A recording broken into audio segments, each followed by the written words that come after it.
We zijn op de plaats van bestemming. We gaan nu we gaan nu het huis bekijken. We gaan nu een huis bekijken inderdaad. Deze is helemaal enthousiast zoals jullie horen. Ja, die wil ook heel graag uit. Ja. En wij moeten even kijken waar we de camper neer kunnen zetten. Maar mogen filmen, dan zien jullie alles. En mogen we niet filmen, dan komen we in ieder geval terug bij de conclusie, toch? Inderdaad, ik stap even uit, want ik ga even kijken. Ja, hoe we hier weg kunnen. Volgens mij gaat de poort hier al open. Oh, hij gaat lekjes open. Oh, dat is helemaal stoer. Dit is Op pad met Dennis en Nancy. En zij emigreren naar Frankrijk. In deze serie nemen ze je mee op weg naar hun nieuwe leven. Met de camper, op zoek naar een plek in Frankrijk. Een huis met sheets en ruimte voor camperaars. Dit is hun avontuur. En jij beleeft het mee in deze serie. We staan nu in de Gieten. We hebben onze eerste bezichtiging. En we hebben kennis gemaakt met de makelaar. En we mogen filmen, dus Dennis die laat het allemaal zien. Dit is de eerste Gieten.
Nou staan we hier in de groene Gieten.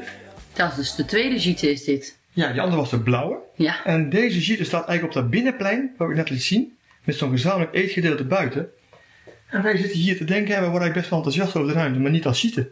Maar meer als receptieruimte voor de camperplek die hiernaast zou kunnen komen. Dan kun je hier gezamenlijk koken. En de badkamer ombouwen tot sanitair blok met wasruimtes en alles erop en eraan. Alles ligt er al. Dit is echt een mooie plek, dit zo. Hoewel het wel een mooie Gieten is om te slopen eigenlijk. Maar Eigenlijk is het te mooi om te maar het is één binnenmuurtje hierachter, die gaat er dan uit en dan ben je klaar. En alles ligt, de leidingen liggen er al, alles is er. Oh jongens. We gaan even verder kijken, want er is nog veel meer te zien.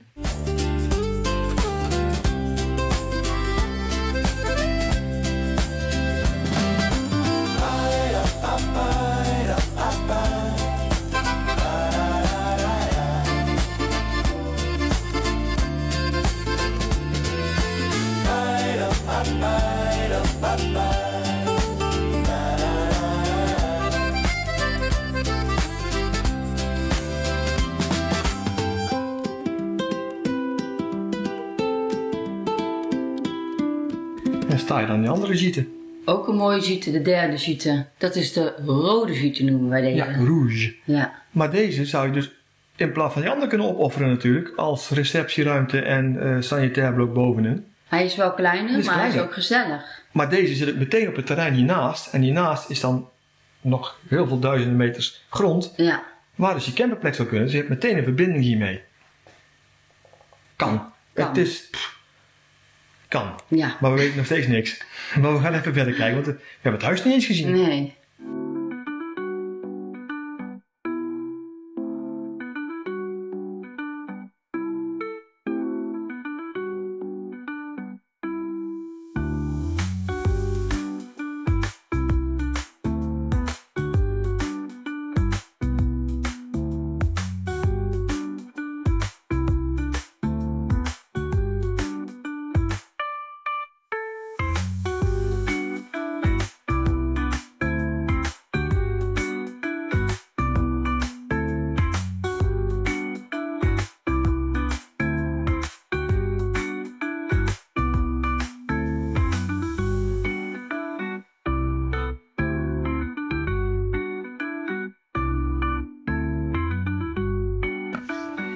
En daar zitten we, jongens. Dan zitten we weer, lekker voor de camper.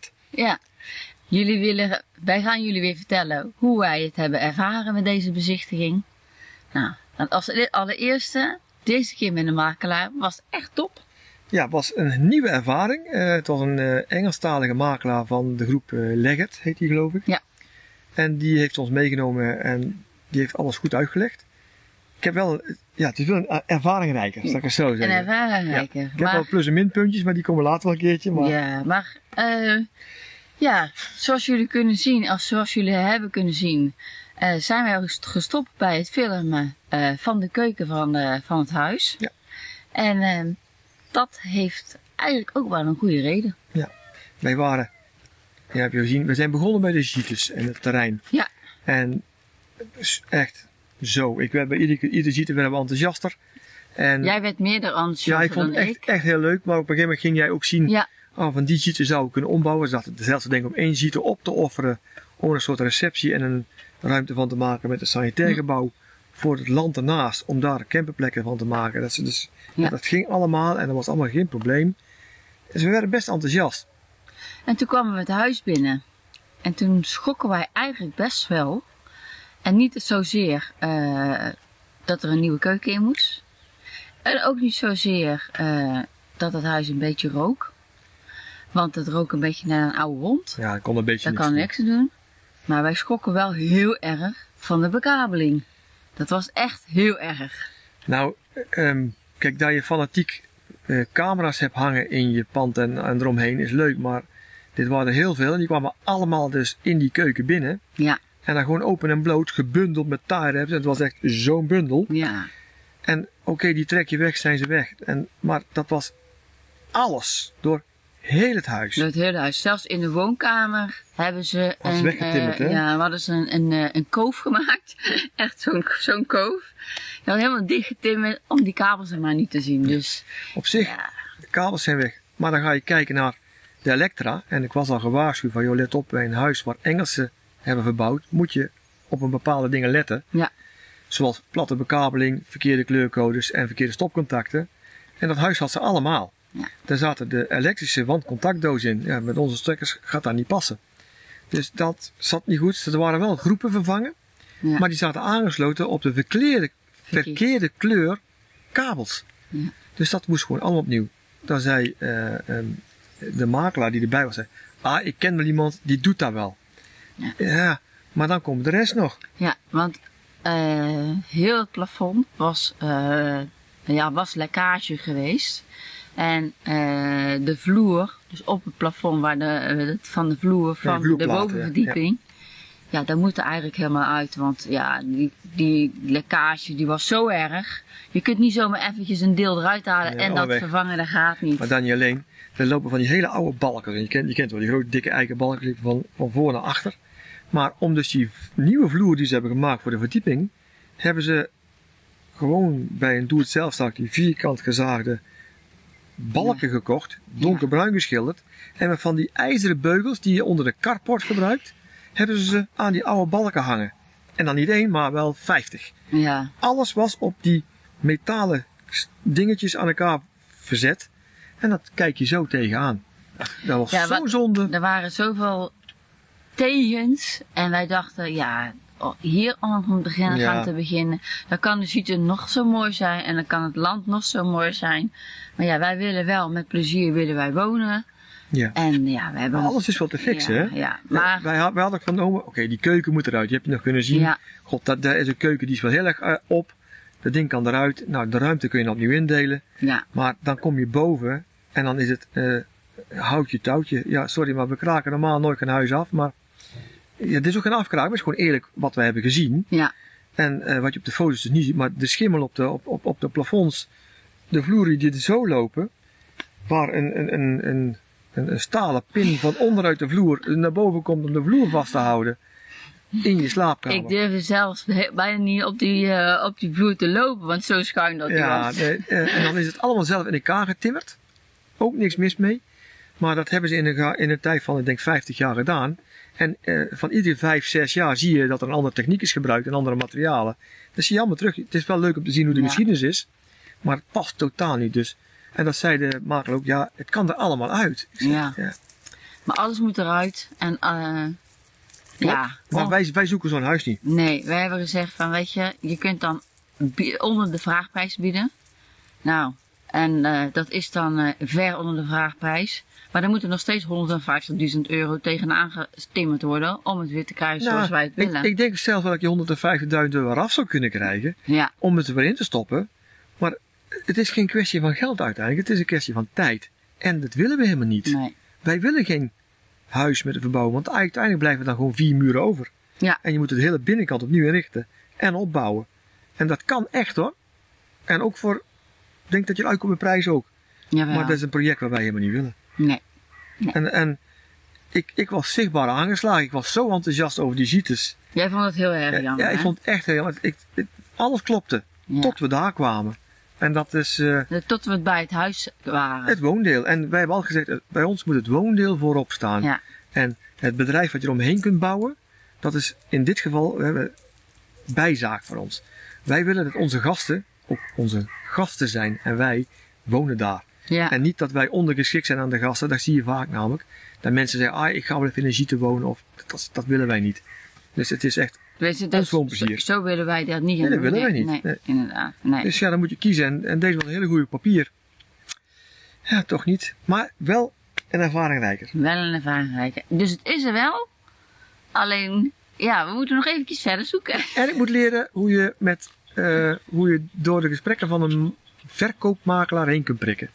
En wij zijn zakelijk genoeg bedacht om erheen te prikken, maar dit gaat steeds beter worden. Dus we gaan gewoon weer op zoek naar een volgende. Ik moet heel even nog eens tussendoor zeggen. En jullie zien natuurlijk heel veel dat ik even wegkijk. Maar ons Dees loopt hier op het terrein. En die moet ik wel een beetje in de gaten houden. Want ze heeft nu natuurlijk de vrije hand. Hè? Ja, ze nemen het nou. Hè, dus, maar het is een afgesloten camperplek waar we staan. Je mag bij 1 camper staan. Het is een heel terrein voor jezelf.